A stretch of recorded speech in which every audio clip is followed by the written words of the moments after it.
Everyone wants to own a football club. Glamour, chants, trophies, global adoration guaranteed.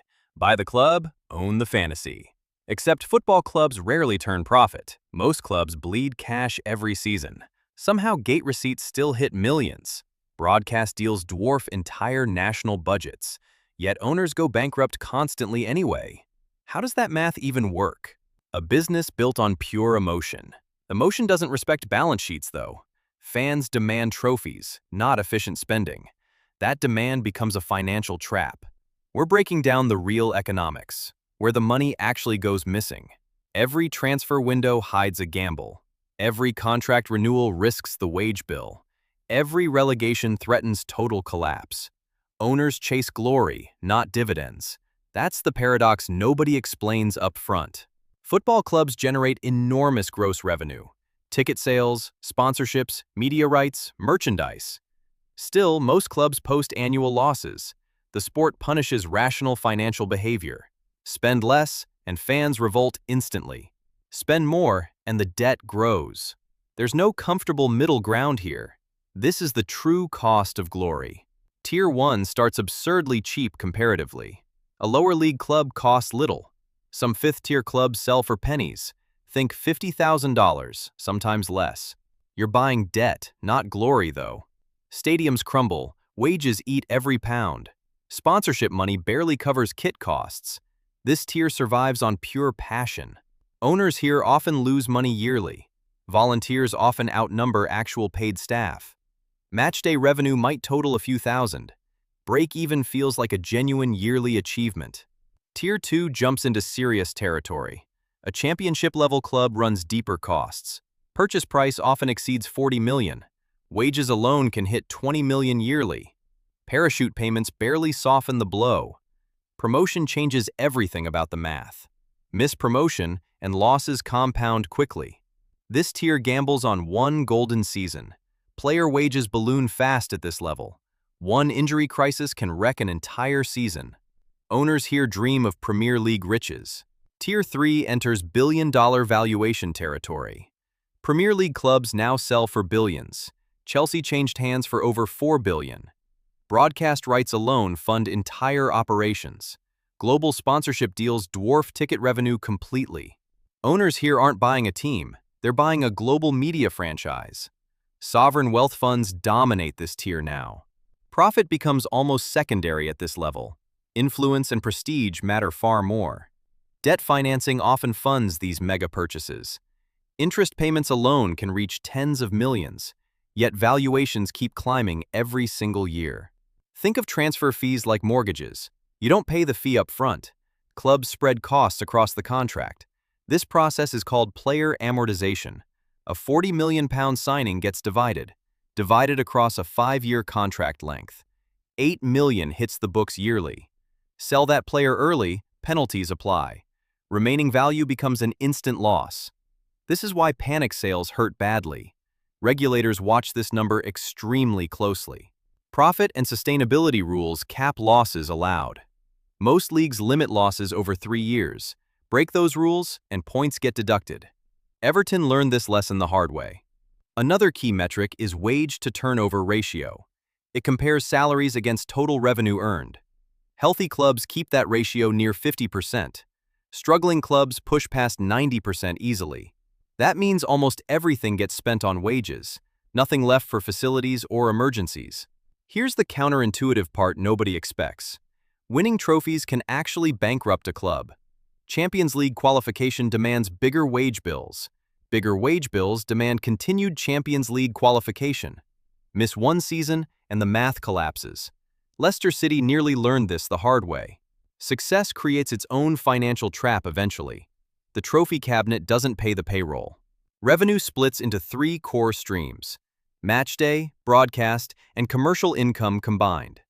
Broadcast money now dominates most club budgets. A single Premier League season nets millions, just from television deals alone yearly. Relegation slashes broadcast income almost instantly. That single drop can bankrupt weaker clubs. This is called the relegation cliff effect. Parachute payments only cushion part of it. Commercial deals matter too, sponsorships and merchandise. Global clubs monetize fan bases across continents now. Local clubs rely almost entirely on matchday tickets. That gap explains the entire financial hierarchy. Squad cost control now shapes transfer strategy entirely. Smart clubs buy young, develop, then resell high. That strategy is called the trading model approach. Brighton built their entire business around this model. Big clubs instead chase instant proven quality. Instant quality always costs a massive premium. Now look at the stadium itself closely. Every inch gets engineered for maximum spending. Hospitality boxes sit closest to the pitch. Those seats cost thousands per match day. Corporate clients pay for proximity and status. General admission seats push fans further back. Concourses funnel crowds directly past food stalls. Merchandise stores sit right at every exit. Nothing about the layout happens by accident. Even chant zones get strategically placed sections. Louder sections create better broadcast atmosphere value. That atmosphere itself becomes a sellable product.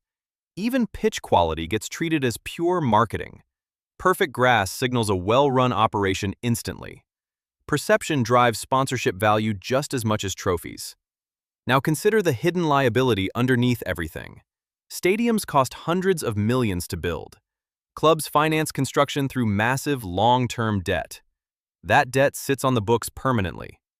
Naming rights deals help offset some cost. Still, most stadiums never fully pay themselves off. A losing season makes that debt unbearable. Empty seats mean lost hospitality and concession revenue. The building becomes a fixed cost trap. Win or lose, the mortgage stays due.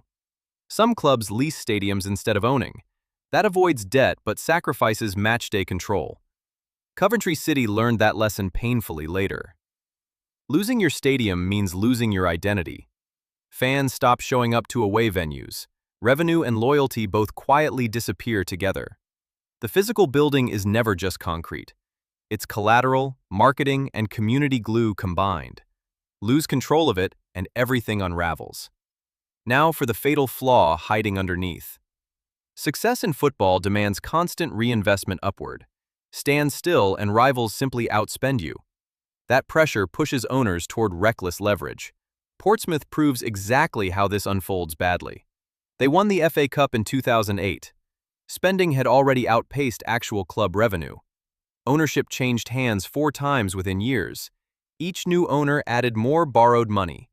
Wages alone exceeded the entire club income. By 2010, administration became completely unavoidable. Portsmouth became the first Premier League club ever forced into football administration proceedings. Points deductions followed, then relegation, then freefall. They dropped 3 divisions within 4 years. Over-leverage turned a cup winner into wreckage. Now consider a completely different kind of failure. Coventry City didn't collapse from reckless spending. Their downfall came from losing their stadium. A dispute over Ricoh Arena ownership erupted. Coventry stopped playing matches in their own city. Fans were asked to travel 30 miles away. Attendance dropped by more than half instantly. Matchday revenue collapsed almost overnight completely. Sponsors lost interest in a homeless club. The mismatch between location and operations was fatal. No relegation caused this financial spiral directly. Pure operational friction did the damage instead. 2 very different paths, same painful ending. Bankruptcy doesn't care how you got there. Both clubs shared one dangerous assumption, though. They believed football success guaranteed financial stability. It never does, not even remotely close. Revenue in football is wildly unpredictable yearly. One injury, one bad season, everything shifts. Debt doesn't care about your league position. Creditors don't accept trophies as loan payments. Administration wipes away decades of club history. Fans lose more than money in these collapses. They lose identity, tradition, and community anchor points. That's the real cost economists rarely mention. Regulators now scrutinize ownership structures far more closely. New owners must prove real financial backing up front. Too many clubs learn these lessons too late. So what's the actual football club equation? Revenue minus wages minus debt service equals survival. Get that equation wrong, and collapse follows fast. Most clubs operate on razor-thin single-digit margins. Some years, margins turn negative entirely instead. Real Madrid mastered this equation better than anyone. Florentino Perez built a global commercial machine instead. Galactico signings weren't just about winning trophies. Each superstar sold jerseys across every continent. Commercial revenue funded the next signing cycle. That cycle repeated itself for 2 decades straight. Real Madrid turned players into walking revenue streams. Most clubs can't replicate that global brand power. They chase the same model without the audience. That gap between ambition and revenue creates disaster. Football clubs aren't really sports businesses anymore. They're media companies wearing football club branding. The badge sells the emotion, not the balance sheet. Owners profit from prestige, not operating income. Fans fund the dream with season tickets. Amateur owners mistake passion for a business plan. The professionals never make that mistake twice. Football rewards builders, not romantics. With money, build the brand and revenue eventually follows naturally. Chase trophies alone and the debt follows instead. That's the final balance sheet nobody puts on posters. Ownership without discipline turns passion into bankruptcy court.